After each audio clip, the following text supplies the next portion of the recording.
Nice bruises, princess. The voice cut through the morning haze like a dull blade, slow, messy, meant to leave a mark. A few low chuckles followed, not loud, but sharp enough to sting. Private Wade Huxley wore a smug grin as he stepped back in line, his voice loud enough to ensure everyone heard. That was the goal. She didn't move. Standing alone on the sun-scorched training field was Sergeant Grace Mallerie. Her tank top was soaked in sweat. Dust clung to her like a second uniform, and bruises bloomed down both arms and across her collarbone. These weren't fresh, not the kind that came from one bad day. These were the kind you earned slowly, painfully, the kind that lingered long after the pain had faded. She didn't speak, didn't even blink, and somehow that made it worse for Huxley, the stranger among them. Bravo Squad hadn't seen a female soldier in over 2 years. Grace was a newcomer, no fanfare, no introductions. All they knew was she'd been assigned under special directive, whatever that meant. The phrase alone stirred rumors. Some said she was recovering from a combat injury. Others claimed she was a desk jockey trying to prove she could hang with the grunts. Nobody really knew, and when people don't know the truth, they tend to get bold. How many push-ups does it take to snap a wrist, Sarge? Huxley jeered again, smirking. Or did you trip over your own ego? Some of the guys laughed, the kind of laugh that doesn't come from humor, but from a need to push someone to see how far they'll go. Still, Grace said nothing. She just stood there unmoving, unbothered, which, for some, was a problem, because silence can be louder than defiance. The watcher on the hill, from a small rise just beyond the field's perimeter, General Thomas Barclay stood with his hands clasped behind his back, eyes fixed on the woman in the center of the formation. He'd known the second she stepped out of the Humvee that morning. This wouldn't be easy. Grace Mallerie didn't seek attention, but wherever she went, history followed. He didn't intervene, not yet.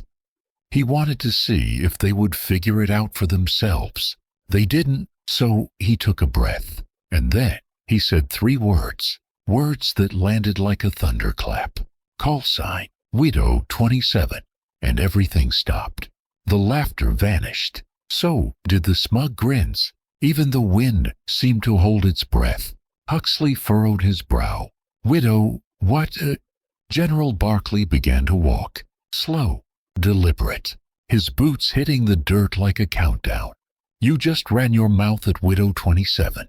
Son, the formation didn't just go quiet. It tightened, like every man standing there had just realized they were standing next to something they didn't understand. Private Keller, barely 19, with 5 older brothers in the service, let out a slow exhale. No way, he whispered. Next to him, another cadet's eyes widened. They'd heard the stories, heard them during late-night fire watches. The name Widow 27 was passed around like a ghost tale. She wasn't a soldier. She was a myth, a name, whispered in briefings, a shadow that crept through the stories of lost units and miracle recoveries. A soldier who went dark on comms for 5 days, only to re-emerge dragging a half-dead squad mate through enemy fire, bleeding, bruised, silent. But myths weren't real. They certainly didn't show up in sweat-soaked tank tops with dust in their hair. The story they didn't know. Barclay stopped just feet from Huxley, his voice cold but clear. You don't need to understand what it means, but you'd better damn well remember it. Behind Grace, an older instructor slowly stood at attention, not because protocol demanded it, but because something inside him knew he should. And for the first time since her arrival, something shifted. Not just silence now, recognition. Barclay turned to the field. His tone didn't rise. It sharpened. Have you ever heard of Operation Ghostline? No one responded. 4 years ago, a 7-person recon unit was dropped behind the land divide. Remote, cold, hostile. They were sent in to confirm intel on a weapons site we weren't supposed to know existed. They were ambushed on day 2. 2 died instantly. One bled out before sunrise, one vanished, never recovered. He paused not for effect, but because saying it still cost something. That left 3, one with shrapnel in his chest, one unconscious, and the last. His eyes landed on Grace. Shot through the thigh, broken ribs, no meds, no evac, just 12 miles of ice and shadow. The crawl back to life. She carried the unconscious one on her back, dragged the other on a makeshift sled, built from a torn pack strap and a snapped rifle barrel. No backup, no air support, just grit. She crawled the last 300 yards with a man on her back because standing wasn't an option anymore. There was no crowd, no cheering, just the sound of her breath and the faint voice behind her whispering, "If I pass out, don't stop. Just keep walking." And she did. She didn't stop. Back to the present, now, under the Wyoming sun. Grace stood motionless, her hands clenched tightly behind her back, not from anger but from memory. Even here, the ghost hadn't let go. "You think she came back for glory?" Barkley said, scanning the field. "She came back because not everyone who walks out of fire leaves the fire behind." No one dared speak. For the first time, even the boldest kept their heads down, not in shame, not in fear, but in something far more rare on a military field: respect. "Why she came back?" Barkley's voice dropped. "You think command sent her here? You think this is some reassignment? Some pity transfer?" He stepped in front of the unit now.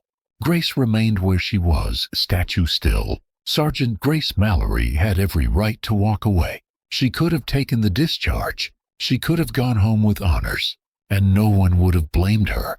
But she didn't. She asked to come back. Murmurs moved through the line. One cadet blinked like he'd misheard.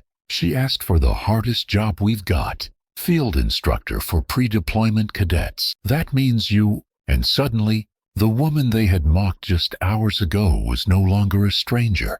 She was exactly where she chose to be.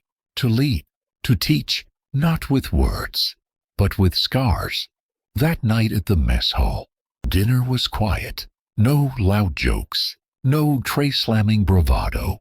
Grace sat in the back corner at a table meant for 6, eating slowly, methodically. She didn't expect company, but they came. First one, then another, then 2 more. No speeches, no apologies, just presence and glances. They didn't see the bruises now, didn't see the silence as weakness. They saw her for what she was, a soldier who didn't break, even when she had every excuse to. The final question. A young recruit leaned in, his voice barely audible. "Why?" "Widow 27. Grace didn't look up. "Because I've buried 26. And the table went still, not out of awkwardness, but reverence. She didn't return for applause. She returned for purpose. Grace Mallerie wasn't there to impress. She didn't wear her pain like a badge. She didn't need anyone to salute her. She came back because leaders don't leave when it gets hard. They return, even when it hurts, especially when it hurts. So the next generation knows what real strength looks like. Real strength doesn't wear a spotlight. It doesn't shout over a crowd. It doesn't beg for applause. It bleeds in silence. It trains without praise. And it stares down cowards until they remember what the word respect actually means. That night, no one said thank you. No one made a speech. They didn't have to. They showed up. They stayed. They listened. And for the first time since she'd returned to Fort Kessler, Grace Mallerie didn't eat alone.